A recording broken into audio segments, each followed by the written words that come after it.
What is up, everybody? My name is Shaelyn, and on this channel, everything's all right.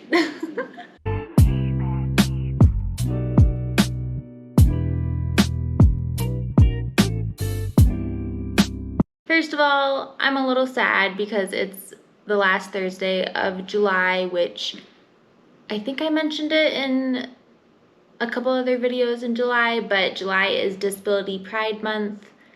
So I'm just sad that it's coming to an end. You know what this means. It's time for the July episode of Breaking 10,000 Barriers.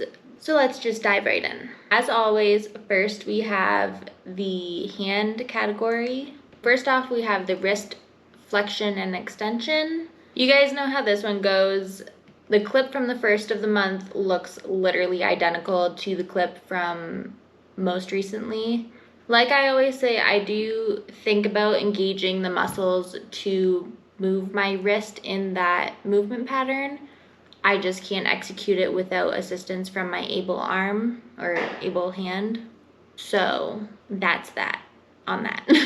Next exercise is supination and pronation of my wrist. Once again, that exercise pretty much looks identical. Yeah, nothing really to say about that one.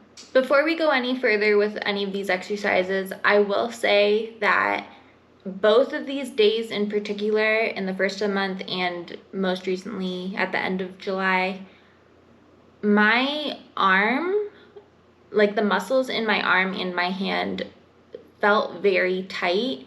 I'm not sure what it was. Maybe I was stressed or anxious those 2 days in particular, but I definitely had better days doing my exercises throughout the month. So working through these exercises those days weren't my best performances, I'm not gonna lie. The last exercise in the hand category is opening and closing my hand.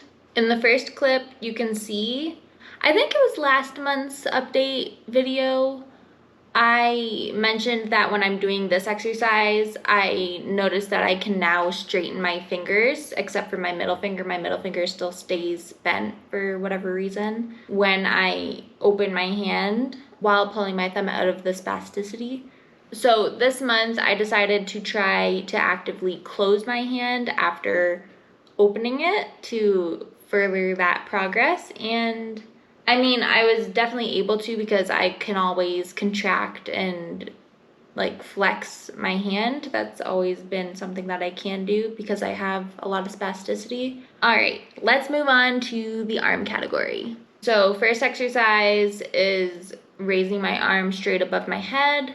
In the first clip, I made an effort to straighten my arm when it got to the top for like the first rep, but then both of the next reps were kind of just bent and I didn't really care. I think I was over it. Oh my god, same thing with the second clip. That's so funny. It was literally the first rep I attempted to straighten my arm, and then the two after that I kind of just raised it with a bent arm.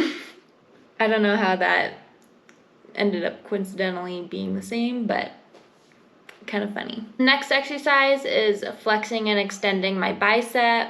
In the first clip, in the past couple months, I'm pretty sure, my thumb was like a lot looser and pulled out of the tone when I was in the middle of doing those reps. But for some reason, my thumb was tucked and kind of tight into my hand. But like I said, I was having a pretty like tight muscle tone day those 2 days. So actually I'm kind of noticing in the second clip that my thumb is still tucked, but my other 4 fingers seem to look slightly looser than in the first clip. So I'm not sure. It didn't feel that great though, to be honest. Okay, moving on to the last exercise in the arm category, reaching my arm behind me. Okay, the first clip looks pretty much the same as, I don't know, the last probably 3 or 4 months. It looks like nothing's really changed with that one. The second clip though, it kind of looks like my arm wasn't as loose now. I don't know, this is confusing. It just literally looks like my hand is like more curled in. I don't know how to explain it. You guys can probably see what I mean though. Let's move on to the foot category. The first exercise is pointing and flexing my foot. And I'm gonna apologize to you guys. In the first clip, I was completely distracted by my husband. I think he was telling me about work that day or something like that, because I'm literally like looking behind me talking to him all of the reps. I couldn't even find like 3 consecutive reps where I was just looking at my foot, so I'm like looking behind me in all of the reps. My foot pointing and flexing pretty much looks the same as it always has. In the second clip, I think because I was concentrating a little bit more, the reps do look a little bit more clean, and it looks like my foot is pointing a little bit further. So it's hard to tell though because I'm wearing socks in the second one. I don't know why I did that. I usually don't wear socks so you can really see the movement, but I can't take it back. So moving on to raising and lowering my ankle. In the first clip, it looks like my ankle's raising actually really well. I think it was last month that I like realized how far my ankle was raising my foot up. In the second clip, not as significant, I'm not gonna lie. I think my ankle was a little bit tight that day. Yeah, it just doesn't seem to be raising as high. It's kind of hard to tell though because I have socks on and I'm sorry about that. Okay, last exercise in the foot category, wiggling my toes. In the first clip, same as usual, I'm just taking my toes through the movement. But actually, more recently, I decided to try and just wiggle my toes.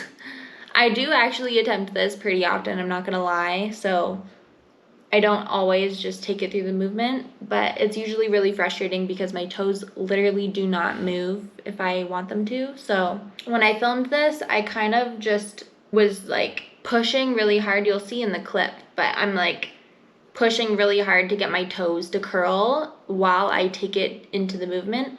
And then I think really hard about flexing my toes and straightening them out, and I let go of flexing them. So I'm not like taking it through the movement. And I think that's a bit, it was really exhausting doing that though. It took a lot of energy out of me, obviously, as you can see at the end. But yeah, I think that's a better way to maybe go about that exercise. So I think I'm gonna do that from now on. Last category, leg movement.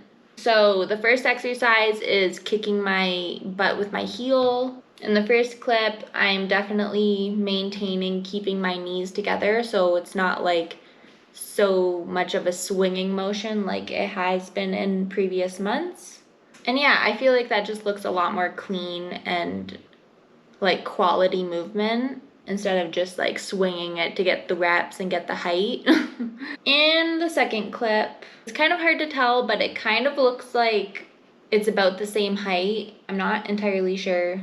Let me know if you see different. I don't know. Second exercise is the straight leg fire hydrants. In the first clip, although I'm not getting it as high, I can appreciate how not bent over I am to get it up higher. Like I said, I think I'm focusing on more quality movements. Honestly, the same thing with the second clip. It's not as high as I used to get it, but I'm also keeping my torso up straight more, so that's great. And also, I will say in these 2 clips, I've noticed my balance is a lot better. I'm able to stand on my leg while moving my paralyzed leg a lot better. Usually I'm like wiggling around and like kind of falling over while I'm doing it because the movement in my left leg kind of throws me off center. Last exercise is working on my balance, standing on my paralyzed leg. Timestamp wise, the first clip is 7.2 seconds and the most recent clip is only 6 seconds. So like I've said before, I can have off days and it doesn't necessarily mean I'm going back in progress, but yeah, just something to mention, I guess. That was July's episode of Breaking 10,000 Barriers. We're at the 7th month now, which is crazy. We're over halfway. to 10,000 reps. Looking forward to future progress and continuing this series as long as possible. So with that being said, thank you guys so much for watching. Don't forget to like, comment, subscribe, share, follow me on all my socials linked in the description down below, and I will see you next week for another new video. Okay, bye!